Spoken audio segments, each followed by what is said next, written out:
ஆண்டவரும் இரட்சகருமான இயேசு கிறிஸ்துவின் ஈடு இணையற்ற நாமத்தில் அன்றன்றுள்ள அப்பம் வாசகர்களுக்கு எங்கள் அன்பின் வாழ்த்துக்கள். 2026 பிப்ரவரி மாதம் 5ஆம் தேதி வியாழக்கிழமைக்குரிய தின தியானம். இன்றைய தலைப்பு ஆலோசனை. 73ஆம் சங்கீதம் 23-24 வசனங்கள் சொல்லுகிறது, ஆனாலும் நான் எப்பொழுதும் உம்மோடு இருக்கிறேன், என் வலது கையை பிடித்து தாங்குகிறீர், உம்முடைய ஆலோசனையின்படி நீர் என்னை நடத்தி முடிவிலே என்னை மகிமையில் ஏற்றுக்கொள்வீர். தனி ஜெபம் நமக்கு ஏன் அவசியம் தெரியுமா? தனி ஜெபத்தின் நேரத்தில்தான் நாம் தேவனுடைய ஆலோசனைகளை பெறுகிறோம்.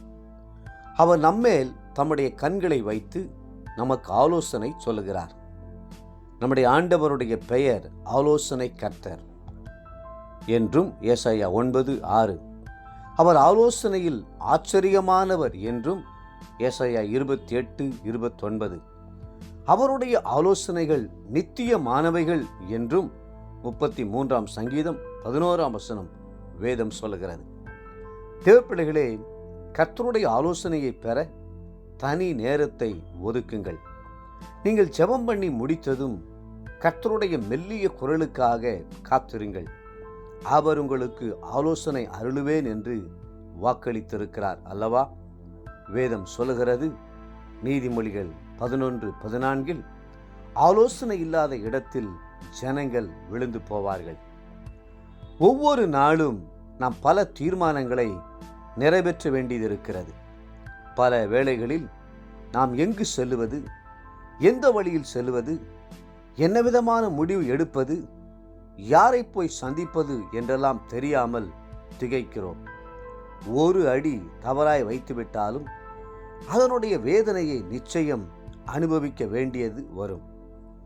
கர்த்தர் நமக்கு ஆலோசனை கூறுவதற்காகவே ஆலோசனையை அருளும் ஆவியை வைத்திருக்கிறார்.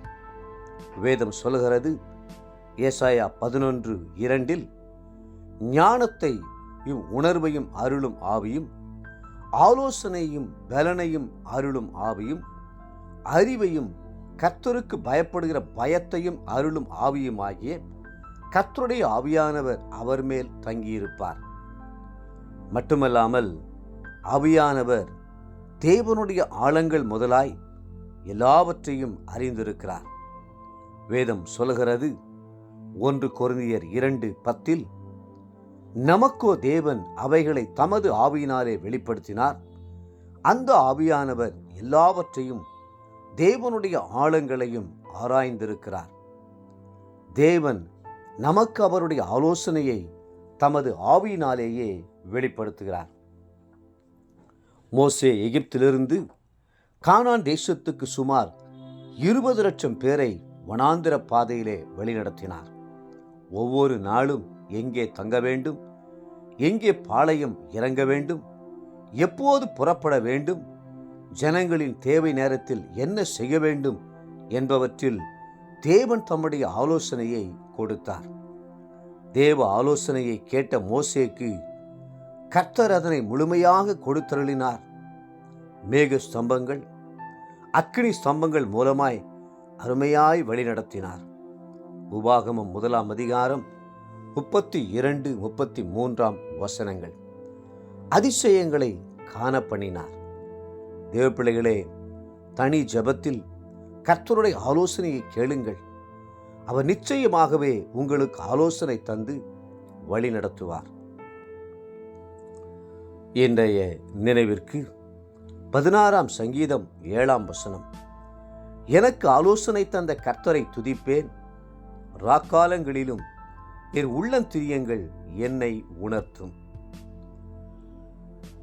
இன்றைய வேத வாசிப்பு காலை யாத்ராகமம் 36, 37 மற்றும் 38ஆம் அதிகாரங்கள். மாலை மத்தேயு 23ஆம் அதிகாரம் 1-22 வசனம் முடிய. அன்புக்குரிய அன்றன்றுள்ள அப்பம் வாசகர்களே, மீண்டும் உங்களை வாழ்த்துகிறோம்.